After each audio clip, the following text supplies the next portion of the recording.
The Beginning After the End. Capítulo 504. Pueblo de Alacria. Desde el punto de vista de Caerá de Noir. Le di una palmadita al joven en la espalda antes de alejarme. Su sonrisa era agradecida, pero cansada, con un matiz de angustia. Aún así, sonrió. Algo era algo. Mientras se acercaba a la diformidad Tempus, instalada en el vasto vestíbulo de la Biblioteca Central de Carhídan, el mago castaño claro encargado de dirigir esta última transmisión murmuró palabras suaves y alentadoras. El joven tenía poco a lo que regresar. Por eso se sentía cómodo esperando tanto tiempo para ser el último de los refugiados en regresar con su gente. Nadie lo esperaría. La guerra se los había llevado a todos. Nuestra asistente voluntaria, una miembro de la sangre llamada Kaenik, se estremeció al activar el dispositivo de distorsión Tempus. Su maná fluctuó de forma inconsistente. Aún así, el mecanismo se activó, y el joven fue atraído por una onda de espacio y maná. Hecho esto, la maga se sentó en el borde de la plataforma y se secó la frente. Gracias, dije, obligándome a enderezarme a pesar del dolor de espalda y la persistente molestia detrás de los ojos. Dile a tu señor que su ayuda no será olvidada. El mago Kaenik soltó una pequeña risa sarcástica, por si sirve de algo. Aún así, supongo que esta gente merece morir en la comodidad de sus hogares. Me tragué mi amarga respuesta, repitiendo solo mi agradecimiento antes de darme la vuelta y caminar con determinación hacia la salida de la biblioteca. La verdad era que el propósito era una fachada, no para los demás magos que quedaban en la biblioteca, sino para mí. No estaba seguro de qué hacer ahora. Había pasado demasiado tiempo en la pequeña oficina que ocupaba arriba, y no quería molestar a Ceris. Ella sabía que los últimos refugiados debían irse a casa hoy. Sin embargo, la ciudad de Carhídan en sí no me ofrecía mucho. Aunque mi hogar, en cierto sentido, no estaba tan lejos, había decidido quedarme en la biblioteca hasta ahora.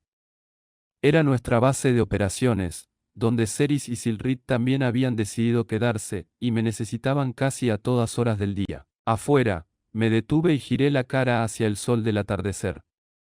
Me llevé los dedos al esternón, presionando contra la piel. Bajo la carne, los músculos y los huesos, me dolía el centro. La primera ola de maná había sido terrible.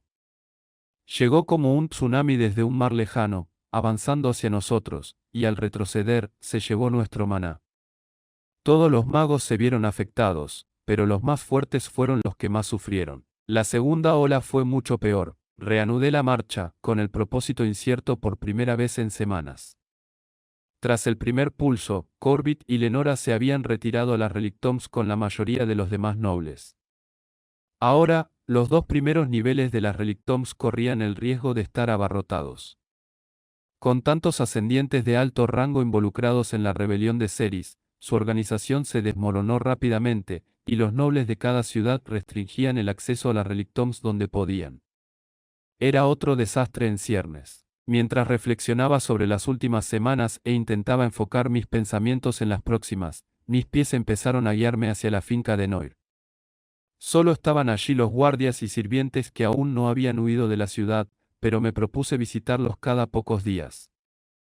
También estaría bien dormir en un lugar más cómodo que la camilla de mi oficina. El segundo pulso de maná impactó como una lanza en el corazón de cada mago de Carhídan, ya debilitado por la batalla, el encarcelamiento, la conmoción de la derrota de Agrona y el primer pulso de maná. El tiempo y la previsión nos permitieron preparar varios elixires para quienes corrían mayor riesgo de sufrir las consecuencias, especialmente los más fuertes y los más débiles entre nosotros, lo que les dio a Ceris y Silrit una forma de contrarrestar los peores efectos. Esto los mantuvo con vida, al menos, pero incluso racionando los elixires solo para quienes corrían peligro de sufrir heridas permanentes o morir, la ciudad ya se estaba quedando sin suministros. He instado repetidamente a Ceris a buscar refugio en las Relictoms, pero hasta ahora se ha resistido. En cuanto me recupere lo suficiente para viajar, regresaré a mi propiedad en Sesclar. Al menos a lo que quede de ella, dijo con una sonrisa distante. Además, necesito estar aquí cuando Alaric regrese. Aún estamos trabajando en los detalles de cómo transmitir las pruebas que encuentre. Las redes de transmisión de Agrona están en ruinas. En el silencio, supe que la propiedad de Ceres no estaría lo suficientemente lejos. Los informes iniciales tras el segundo pulso indicaban que había alcanzado casi todo el continente. Solo los confines más meridionales de Sesklar estaban a salvo, lo que significaba que un tercer pulso seguramente alcanzaría a todos los magos de Alacria.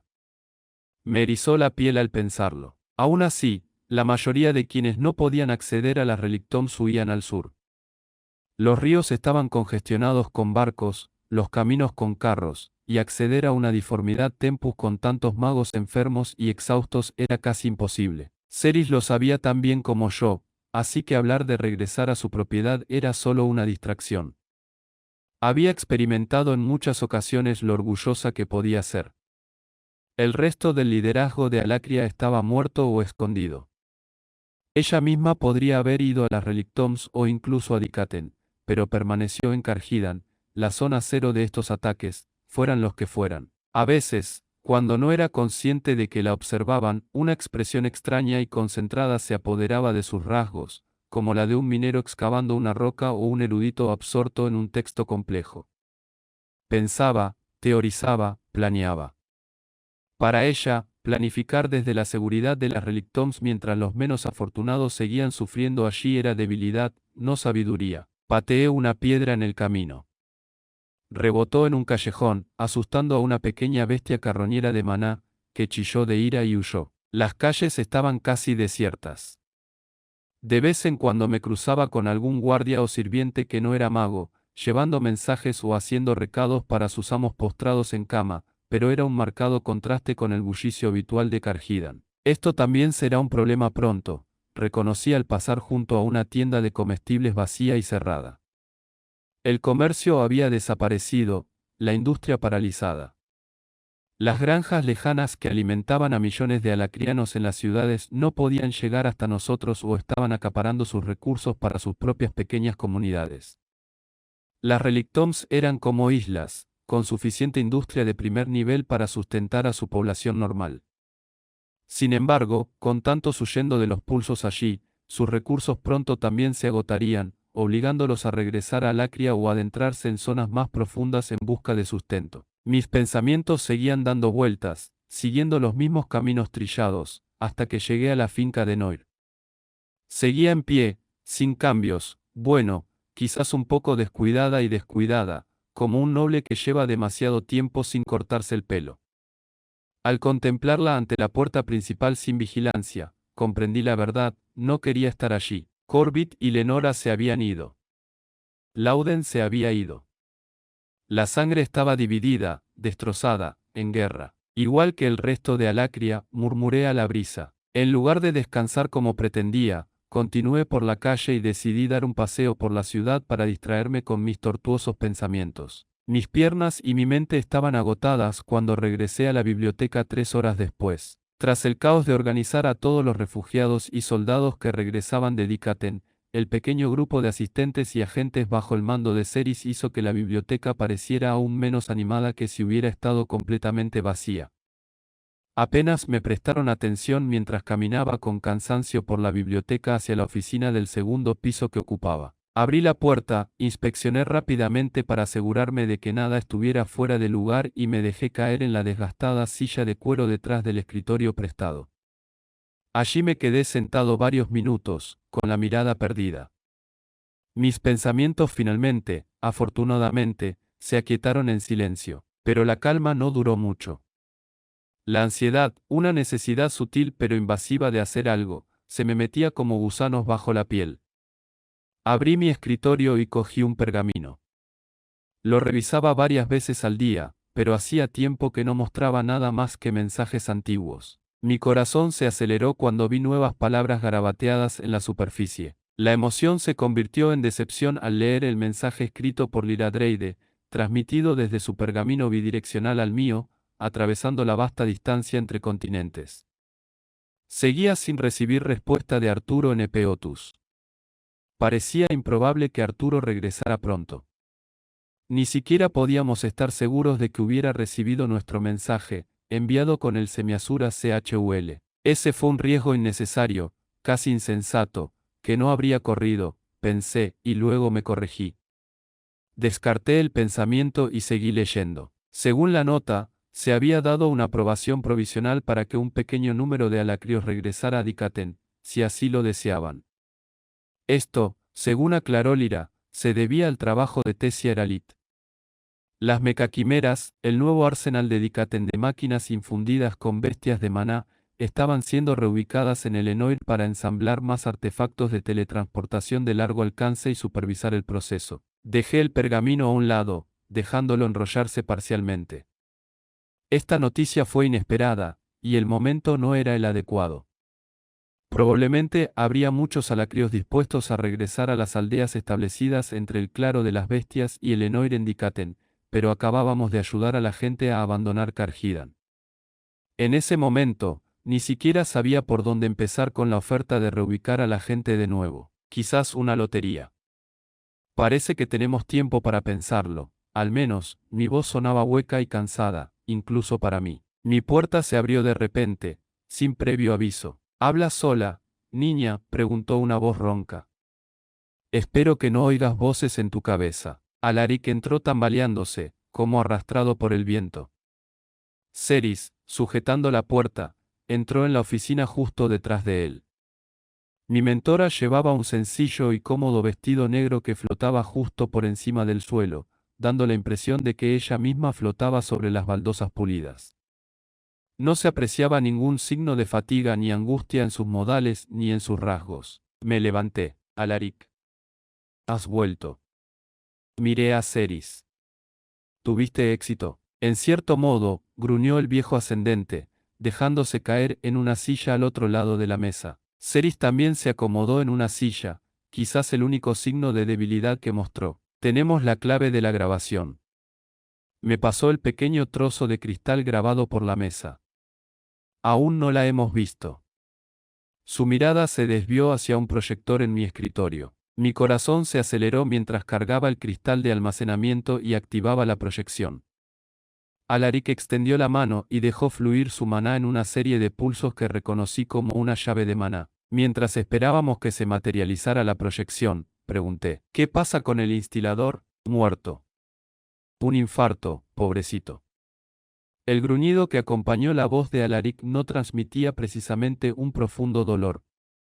Al menos logró pasarme la secuencia de la tecla de maná antes de morir. Fruncí el ceño, pero no dije nada. Se proyectó la imagen de un denso e interminable bosque sobre una zona vacía de la pared. El ángulo del dispositivo de grabación se movió ligeramente a medida que el pequeño dispositivo animado ajustaba su posición. Durante unos segundos, no ocurrió nada. Una fuerza externa distorsionó la grabación mostrada y el dispositivo, con forma de pájaro, giró hacia la izquierda. Aparecieron varias figuras, volando rápidamente sobre las copas de los árboles. La distorsión se intensificó, pero luego la imagen se normalizó. Las 8 figuras pasaron rápidamente. El dispositivo de grabación saltó de su soporte y la siguió. 4 de las figuras parecían conscientes, 2 volando delante y 2 detrás. Las otras 4 estaban horizontales, inmóviles en el aire, con sus cuerpos flotando en el viento entre las demás. Creí reconocer las 4 figuras inmóviles, pero el ángulo era malo. Bueno, eso no vale nada, se quejó Alaric. Silencio, ordenó Cerys. Su voz era suave, pero el tono de mando era absoluto. Observamos la grabación durante unos minutos más. El artefacto se inclinó, tomando un ángulo más pronunciado para situarse sobre el pequeño grupo, que disminuía la velocidad al llegar a un punto donde el bosque estaba completamente destruido. Reconocí los fragmentos de algunos dispositivos similares a los que Cerys había usado para congelar los portales de las Relictoms. Fue entonces cuando finalmente pudimos ver bien a las 8 personas. Entre 4 Asuras yacía Artur, Sylvie, Cecilia, quien ya sabíamos que había revertido a Tessia Eralit, y el propio Grona. El gran gobernante yacía inconsciente, con la cabeza colgando, a pesar de estar sostenido mágicamente. Verlo así me incomodó profundamente y se me puso la piel de gallina. Por el lomo peludo de Britra, sí que lo es, dijo Alaric, con su voz apenas por encima de un susurro. Eso es, sí, el mismísimo que Sesindrat, respondió Ceres a mi pregunta inconclusa. Con el Stan Charon Indrat, líder de las fuerzas dracónicas que antaño ocuparon Dikaten, Winsom Indrat, sus ojos y su voz en nuestro mundo, y este cuarto dragón, la mujer, debe ser Mire, la esposa de Quesés, aunque no puedo confirmarlo con absoluta certeza. Mientras la imagen grabada continuaba, me concentré en Quesés. Parecía mucho más joven de lo que imaginaba, con rasgos definidos y suaves. Su brillante cabello rubio le caía sobre los hombros, al viento de su vuelo, y vestía suntuosas ropas blancas y doradas. No sabía qué esperar, considerando el mito de su existencia, pero ciertamente no era este hombre relativamente común. En la grabación apareció una grieta distorsionada y brillante. La entrada a Epeotus, explicó Ceres. El artefacto no logró capturarla correctamente. Quesés y Mire se giraron para observar la tierra tras ellos. Intercambiaron algunas palabras, pero no se oyó ningún sonido, y el artefacto volaba demasiado alto para leerles los labios. Luego se giraron de nuevo y flotaron hacia adelante, desapareciendo en el portal que no podíamos ver con claridad. Uno a uno, el resto del grupo lo siguió. El dispositivo de grabación dio varias vueltas alrededor del lugar, luego giró y aceleró en otra dirección, probablemente hacia algún sitio de extracción predeterminado. ¿Es suficiente?, pregunté, girándome hacia mi mentor. Me parece bastante claro. Quesés ha capturado a Grona. Los demás soberanos están todos muertos o desaparecidos, al igual que los guadañas. Y los encantamientos han desaparecido. Alacria se ha liberado del clan Britra. ¿Suficiente para qué?, preguntó Ceres, aunque sus palabras no iban dirigidas a mí. En cambio, habló al aire y miró a su alrededor como esperando una respuesta. Quienes puedan creer, pero esperen pruebas, se convencerán. Hay otros a quienes ninguna evidencia convencerá. Negó con la cabeza, como si se sacudiera telarañas. Aún así, con una mayor proporción de la población segura de que Agrona no regresará, podemos tomar medidas más concretas. Sabía a qué se refería. Las tenencias estaban a la deriva, divididas en cientos de pequeñas facciones que apenas podían considerarse ciudades-estado dirigidas por la alta sociedad. La organización y el liderazgo eran más necesarios que nunca. No era la primera vez que deseaba que Ceres tomara el mando. Y, sin embargo, por mucho que respetara a mi mentor, también sabía que lo que Alacria necesitaba era escapar de la antigua estructura de gobierno, no reemplazar a una Britra por otra. Ceres desactivó la proyección y extrajo el cristal de almacenamiento. Tras darle vueltas, se lo entregó a Alaric. Asegúrense de que todos estén listos para la transmisión de emergencia. No podremos contactar a todos, con el caos que hay, pero hicimos lo mejor que pudimos. Alaric asintió mientras se ponía de pie. Noté que su mirada se detuvo un instante en un rincón de la oficina. Dudó, paralizado un instante, antes de aclararse la garganta. Está bien. Todos están listos. El anciano ascendente me guiñó un ojo con aire cansado antes de irse. Lo observé con curiosidad y preocupación, pero los demonios a los que se enfrentaba eran los suyos. Ceres y yo guardamos silencio un minuto, quizá dos. Me costaba pensar en el tiempo con el resto de mi cerebro tan lleno de pensamientos, algunos relevantes, otros no tanto. Fue mi mentor quien rompió el silencio. Hiciste un buen trabajo, Caerá. Si aún no lo has hecho, quiero que lo sepas. Gestionaste esta transición, a esta gente, lo mejor que pudiste. Me mordí la mejilla al levantar la vista de la mesa para mirarla a los ojos. Tenía un codo apoyado en el brazo de la silla y la mejilla apoyada en la mano. Parecía, más pequeña, de alguna manera. No exactamente disminuida, sino más normal de lo habitual. Más real, reconocí. Antes la veía como algo más que humano, pero hemos pasado tanto tiempo juntas que ya no puedo verla como una especie de deidad. En voz alta, simplemente dije, gracias, señora Ceres. Sé que no se me da muy bien tratar con la gente, continuó Ceres. Su mirada se desvió, fijándose en algo en medio de la nada. Veo problemas y soluciones. La vida es una serie de acciones que se toman para obtener un resultado específico. Las personas se convierten en tareas u obstáculos. En herramientas para usar. Un ceño fruncido oscureció mi cara mientras trataba de entender lo que me estaba diciendo y por qué. A la gente rara vez le gusta que la utilicen como herramientas. No, no lo hacen. Su mirada permaneció desenfocada, pero sus cejas se juntaron, formando una fina línea entre ellas. Sus labios se apretaron en una línea pálida. Eres diferente. Ves las necesidades individuales dentro del panorama general. Los árboles dentro del bosque, por así decirlo. Yo, dudé, tragando saliva con dificultad y jugueteando con el pergamino a medio enrollar sobre mi escritorio. Gracias. Repetí, sin querer que las palabras sonaran como una pregunta. Ceris asintió levemente, sin mirarme. Alacria corre más peligro que nunca. A pesar de todos sus defectos, nuestros líderes Asura, los remanentes del clan Basilisco Britra, nos protegieron de otros, sino de ellos mismos. Ahora estamos fragmentados y expuestos. Nuestros magos son débiles y nuestra población está aterrorizada. Me recliné en mi silla y crucé los brazos sobre el pecho. Por eso deberías estar en las reliquias, recuperando fuerzas y evitando los pulsos continuos que drenan el maná. Supones que habrá más. Le di a mi mentor una sonrisa irónica. No te hagas el tonto. Con tanto maná drenándose. Algo que requiere una cantidad increíble de poder se ha activado en las montañas Colmillo de Basilisco, probablemente en Taegrin Kaelum. La población aterrorizada que mencionaste se ha convertido en una batería. ¿Sabes para qué sirve? No pretendía hacer esa última pregunta. Siempre había esperado que Ceres supiera más de lo que me contaba. Separarse y ocultarse era su estilo. Eso la había mantenido con vida hasta ahora, y por extensión, a quienes la seguían como yo. Estaba seguro de que entendía algo más profundo sobre estos pulsos, y normalmente no insistiría en obtener una respuesta más allá de lo que ella quería decirme. Sin embargo, estaba cansado. Y asustado. Ella me miró a los ojos y sostuvo mi mirada, volviéndose de nuevo de hierro, ya no pequeña, sino como una estrella que brillaba ante mí. No, pero sé otras cosas.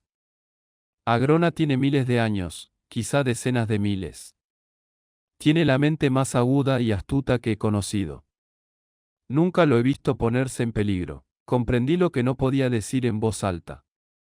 La derrota de Agrona fue tan repentina y completa, sin siquiera una verdadera lucha.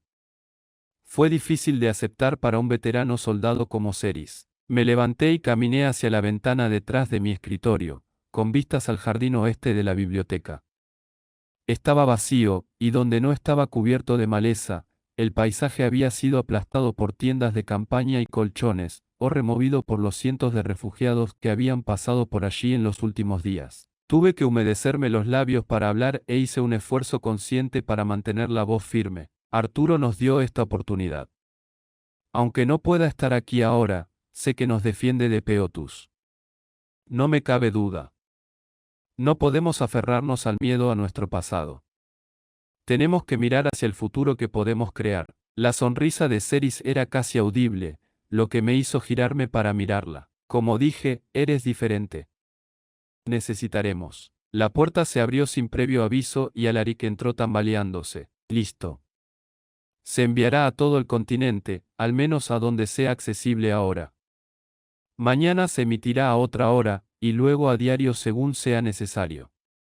Encontrará resistencia, estoy seguro, pero se encogió de hombros y se desplomó en la silla. Reactivé el proyector. Recogía inmediatamente la transmisión de emergencia al comenzar. No tardó mucho. La imagen cambió, revelando los bosques del claro de las bestias. La imagen quedó congelada y distorsionada. Una voz proyectada a través del campo telepático creado por el artefacto de proyección. Pueblo de Alacria. El alto soberano Agrona Britra ha sido derrotado. Alacria es libre, eso fue todo. Un mensaje sencillo para impactar y atraer la atención. Al día siguiente se emitiría otro, actualizándose y volviéndose más complejo y atractivo con el tiempo, adaptándose a la respuesta. Estábamos preparados para este paso incluso antes de saber que mostraría la grabación. De nuevo, vi a Agrona, Arturo y los demás siendo llevados por Quesés y sus dragones.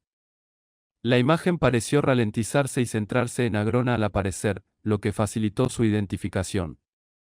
El dispositivo de grabación despegó y continuó, acelerando la secuencia para llegar a su destino final más rápidamente. Luego, la velocidad se redujo de nuevo, ya que la perspectiva permitió una mejor vista de Agrona. Era inevitable que Arturo estuviera presente, pero su presencia se explicaría en futuros mensajes. La distorsión de la grieta se extendió por la imagen, y Quesés y Mire se disolvieron en ella. El cuerpo de Agrona se acercó y, la imagen se congeló. Me estremecí al sentir un zumbido estático que me invadió la cabeza a través del campo telepático. La distorsión del portal irreconocible comenzó a extenderse por la imagen, como un pergamino ardiendo, oscureciéndose por el centro. Pronto, toda la imagen quedó negra y vacía. ¿Qué cojones, qué son esos idiotas? Las palabras de Alaric se cortaron cuando otra voz entró en nuestras mentes. Abrí los ojos de par en par y me giré bruscamente hacia Ceris. Tenía las manos entrelazadas delante de los labios, las fosas nasales dilatadas y las pupilas dilatadas. Mi pueblo de Alacria, dijo el untuoso barítono desde la oscuridad.